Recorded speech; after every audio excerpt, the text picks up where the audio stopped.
중풍병에 걸려 그 아들도 버리고 떠나버린 30년 동안 무당을 했던 누나를 전도하기 위해 예수님의 사랑으로 어떻게 섬겼는지 김상호 장로님의 감동스러운 간증입니다. 우리 누님이 오랫동안 무당 생활을 하다가 중풍에 걸렸다. 여기에서 참고할 것은 무당 섬기는 대부분의 사람들이 젊었을 때는 무엇이나 잘 되고 돈도 벌고 하는 것 같지만 끝맺음 할 때에는 결국은 어려운 삶과 고통을 당하다가 운명하는 것을 너무 많이 보았다. 물론 우리 크리스찬들도 늙으면 병들고 고통을 당할 수도 있지만 우리에게는 저 하늘나라가 있어 웃으면서 죽을 수가 있는 것이다. 즉 예수 안 믿는 사람들이 당하는 고통과 믿는 사람들의 고통이 같지 않다는 사실이다. 혹시 어떻게 해서 또 어떤 기회에 이 책을 읽는 사람 중에는 무속에 종사하시는 분이 분명히 있으리라 보는데 그분들은 지금 하나님께서 부르고 계시는 것이니까 잠시도 지체하지 마시고 하나님을 찾으시기 바란다.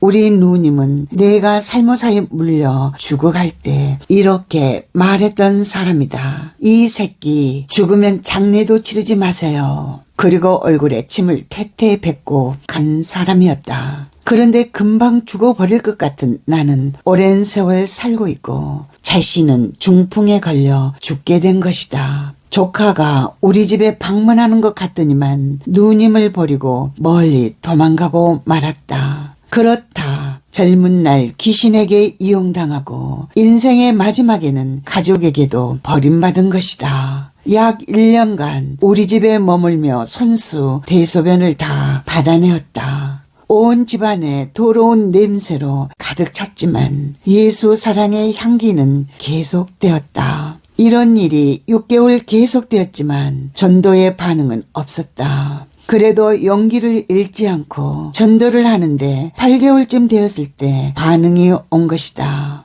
동생, 내 누님 정말 고마워. 옛날에 내가 독사에 물렸을 때 주저하고 침까지 뱉고 나갔던 내가 아닌가? 지나간 일인데요. 아니야, 정말 고마워. 내가 중풍에 걸렸다고 내 아들도 나를 버리고 도망갔는데 동생이 나를 거두어 주어서 말이야. 누님과 저는 남매가 아닙니까? 그래도 너무 고마워. 어떻게 이런 사랑을 나에게 베풀 수 있었는가? 누님, 저는 못하지요. 누님 몸에서 난 아들도 버리고 갔잖아요. 그런데 동생이라고 할 수 있겠어요? 제가 이렇게 하는 것은 예수님의 사랑이 있기 때문입니다. 예수 사랑이라고. 그렇습니다. 예수 사랑이 아니면 결코 누님을 돌볼 수 없었을 것입니다. 그럼 예수 사랑 때문에 나를 돌봤다는 말이냐? 그럼요. 예수 사랑 때문이죠. 누님 사시면 얼마나 사시겠습니까? 이제 삶이 얼마 남지 않으셨는데 예수를 영접하고 하늘나라에 가셔야 하지 않겠습니까? 그래서 제 핏줄인 누님만은 꼭 구원하고 싶습니다. 정말 사후의 세계가 있을까? 누님, 저를 보시면 알잖아요. 그래,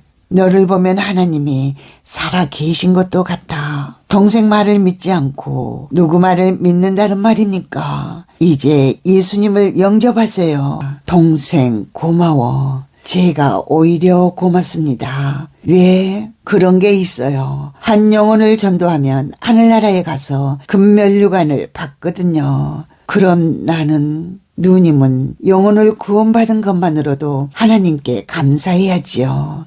그렇구만 동생. 나는 그 누님을 끌어안고 통곡을 하며 하나님께 영광을 돌렸다. 1년 동안 우리 가족들은 누님의 수발이 되어서 대소변을 받아내고 목욕까지 시켜드렸다. 누님은 마지막으로 손을 내밀며 말했다. 고맙다 상호야. 평안히 눈을 감으세요. 저 하늘나라에서 꼭 만나자.